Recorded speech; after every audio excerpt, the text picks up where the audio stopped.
Chinese is the most spoken language in the world and is rated as one of the most difficult languages to learn. Japanese, on the other hand, has been experiencing a surge of popularity, especially among young generations in the West for its manga, J-pop, anime, video games, and so much more. So, which one of these two languages should you learn? In this video, I'll share with you some of the key similarities and differences between the two languages based on their writing system, grammatical structures, pronunciations, and the benefits of learning the languages, and help you to decide which one to learn. Before we get started, let's play a little quiz. Is this word Chinese or Japanese? This word is Chinese, means friends. What about this? Is this one Chinese or Japanese? This one is both Chinese and Japanese. This is 电车 or 電車 in Japanese. It means trains. What about this one? This is Japanese, arigato. It means thank you in Japanese. What about this one?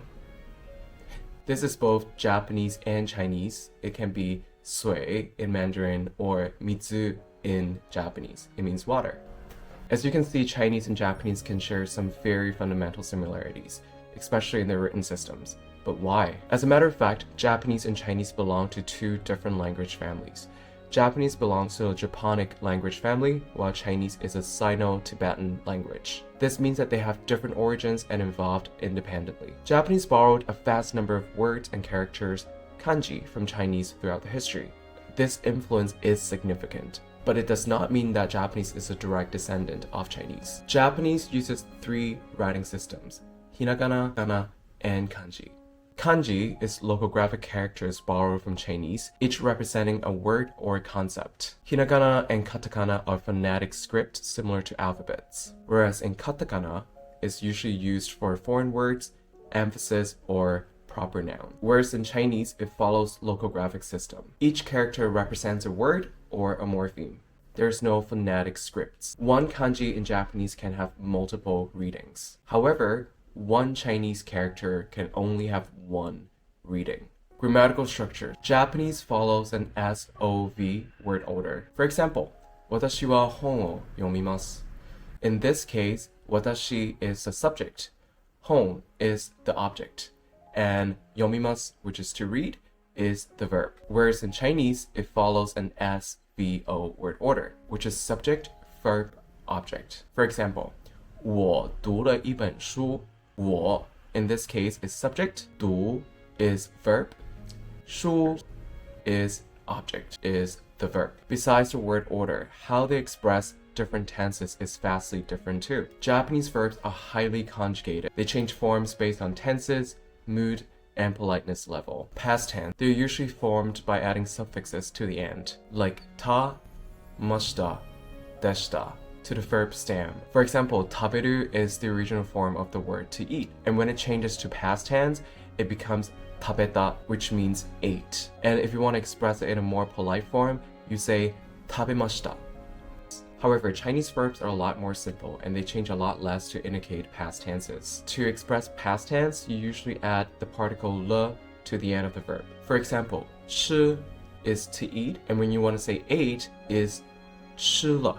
And for future tense, you have to depend a lot more on the context in the sentence to indicate that. For example, 明天我要吃饭. I will eat tomorrow. And the tense is marked by using the time adverbs, 明天, which is tomorrow, or by using the modal verbs like 要, need to, or want, or will. And Chinese has no polite form in the grammatical system. And to express politeness, it really depends on your context in the sentence. Pronunciation. Japanese is not a tonal language. Japanese has pitch accent, which means the pitch of a syllable can change within a word. In here, pitch is the rise and the fall within a word. For example, hashi is bridge. Hashi is chopsticks. And the meaning of hashi will be clear based on the surrounding words and the overall context of the conversation. Whereas Chinese is a very tonal language. The meaning of the word changes drastically based on the intonation of the word. Mandarin Chinese uses 4 tones plus a neutral tone to distinguish words. The same character can have different meanings depending on the tone. For example, ma is mother, ma is ham, ma is horse, ma is the skull. So overall, Japanese easier for foreigners to pick up in terms of the pronunciation because it's easier to pronounce, and also the words don't really change much of its meaning depending on how you pronounce it. Whereas in Chinese, it's much harder for foreigners to pick up because if you pronounce a word with the wrong tone, you end up saying something completely different. Learning resources. When it comes to learning a language, it's important to see how much of the learning resources are available to you and what language relate to you the most. Japan is a large export of culture. From anime to video games, there are a ton of engaging content that you can find on the internet. Whereas in Chinese, there is a lot less of these content. But if you're interested in Chinese culture, there's still a lot of music, TV shows that you can find online. There's still a lot of platforms where you can learn the language, like Hello Chinese or Duolingo, to give you a good starting point to learn the language. Future prospect. When it comes to learning a language, it's important to think whether or not this language would be useful in the future.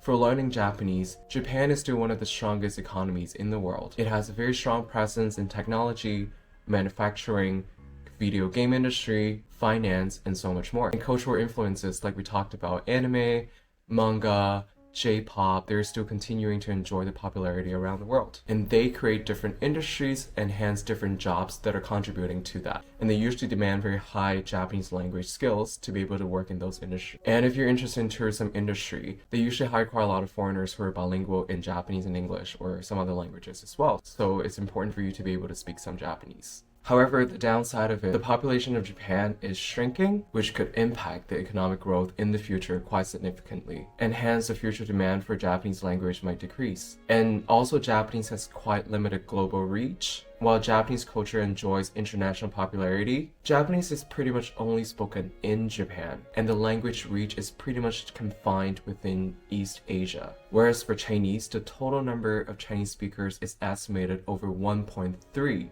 billion, and there are only 125 million Japanese speakers in the world, and they're primarily concentrated in Japan. And Chinese is also the official language of many regions in the world like Taiwan, Hong Kong, Singapore, mainland China, and primarily there are a lot of Chinese immigrants overseas, and they primarily use Mandarin Chinese. And also China is the second biggest world economy, and it's rapidly growing its global power, and there's so much exporting, importing going on for China, creating a lot of different business opportunities. And the downside of it is that the political complexities in China can be quite difficult for foreigners to navigate. And also the competition, because there's so many Chinese speakers in the world, there is an intense competition in the job market for people who speak Chinese. So after going through everything, let's have a final comparison of both Japanese and Chinese. So for grammatical system, Chinese is easier because there's less conjugation, less complexity. For vocabularies, Chinese is also a little bit easier because one Chinese character only carries one reading, where in Japanese, there are just so many readings for the same Chinese character, and there are 3 different ways of writing. For pronunciation, Japanese is definitely easier, there's less complexity and nuances around the tone. And resources to learn, Japanese definitely has more resources because of its cultural influences around the world. And last but not least, global reach is definitely Chinese because Chinese is the most spoken language in the world, and that creates a lot of job opportunities as well because of the business opportunities. And again, final words in here is that learning a language is really dependent on your personal interest in the language, in the culture, and also how much you can commit to it. I hope this video can be useful for you to decide whether or not to pick up Chinese or Japanese. And if you have any questions, please feel free to write a comment below. I'm happy to answer. And see you next time.